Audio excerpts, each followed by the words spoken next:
नमस्ते। यह यूके के प्रमुख डिकैफिनेटेड कॉफ़ी ब्रांड decadentdecaf.com की एम्मा है। आज हम सवाल पूछने जा रहे हैं, डिकैफिनेटेड कॉफ़ी क्या है और डिकैफिनेटेड कॉफ़ी कैसे बनती है। डिकैफिनेशन के 4 मुख्य तरीके इस प्रकार हैं। 1. स्विस वाटर प्रक्रिया। 2. को दो प्रक्रिया। 3. मेथिलीन क्लोराइड प्रक्रिया। 4. एथिल एसीटेट प्रक्रिया। आइए इन डिकैफिनेशन प्रक्रियाओं पर व्यक्तिगत रूप से चर्चा करें। 1. स्विस वाटर प्रक्रिया 99.9% कैफीन मुक्त प्रमाणित है और कॉफ़ी बीन्स को डिकैफिनेट करने के लिए केवल पानी का उपयोग करती है।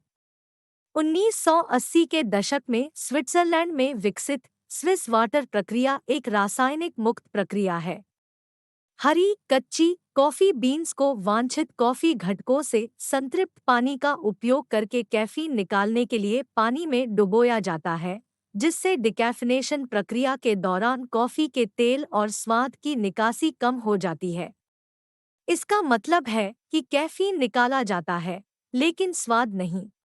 इस स्टीमिंग प्रक्रिया में 8 से 10 घंटे लगते हैं और इसमें डिकैफ बैच को भाप के विभिन्न स्नान में ले जाना शामिल है। 2. को दो विधि जर्मनी में मैक्स प्लैंक संस्थान के डॉ. कर्ट जोसेल द्वारा विकसित की गई थी। विज्ञान की भाषा में को दो प्रक्रिया को सुपरक्रिटिकल द्रव निष्कर्षण कहा जाता है। मूल रूप से प्रक्रिया लगभग 10 घंटे के लिए कार्बन डाइऑक्साइड चमकदार पानी के समान गैस में सेम के डूबे रहने के साथ शुरू होती है। इस प्रक्रिया को कभी-कभी स्पार्कलिंग वाटर डिकैफ प्रक्रिया कहा जाता है। पूरी तरह से भिगोने के बाद दबावयुक्त CO2 जिसमें भंग कैफीन होता है, कक्ष से हटा दिया जाता है, जो वायुमंडलीय दबाव में वापस आ जाता है, जिससे CO2 वाष्पित हो जाता है। यह चारकोल फिल्टर का उपयोग करके कैफीन को हटाने की अनुमति देता है। 3. मेथिलीन क्लोराइड सॉल्वेंट डिकैफिनेशन कॉफ़ी को डिकैफिनेट करने का पुराना तरीका है और यह अभी भी है कि वैश्विक स्तर पर कॉफ़ी का विशाल बहुमत कैसे डिकैफिनेटेड है। जब आप डिकैफिनेटेड इंस्टेंट कॉफ़ी पीते हैं, तो यह लगभग निश्चित रूप से मिथाइलीन क्लोराइड सॉल्वेंट प्रक्रिया का उपयोग करके डिकैफिनेटेड हो जाएगा। इसी तरह, अगर इस बात का कोई उल्लेख नहीं है कि पैकेट पर भुना हुआ कॉफ़ी कैसे डिकैफिनेटेड था, तो फिर से मेथिलीन क्लोराइड होना लगभग निश्चित है। मेथिलीन क्लोराइड तरल रूप में एक रंगहीन रासायनिक विलायक है, जिसमें 104 डिग्री F के क्वथनांक के साथ थोड़ी मीठी सुगंध होती है। यह एक रासायनिक विलायक है जिसमें पेंट रिमूवर और हेयर स्प्रे सहित कई उपयोग हैं।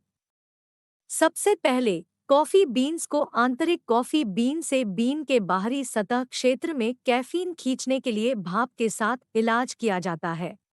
फिर कैफीन को हटाने के लिए मेथिलीन क्लोराइड को सीधे बीन्स पर लगाया जाता है। फिर अवशिष्ट विलायक को बाहर निकालने के लिए कॉफ़ी बीन्स पर फिर से भाप लगाई जाती है। अंत में फलियों को सुखाया और भुना जाता है, जो रासायनिक विलायक के किसी भी अवशेष को हटा देता है। 4. एथिल एसीटेट डिकैफ गन्ने से बने एक प्राकृतिक विलायक का उपयोग करता है और इसलिए इसे अक्सर गन्ना डिकैफिनेटेड कॉफ़ी कहा जाता है।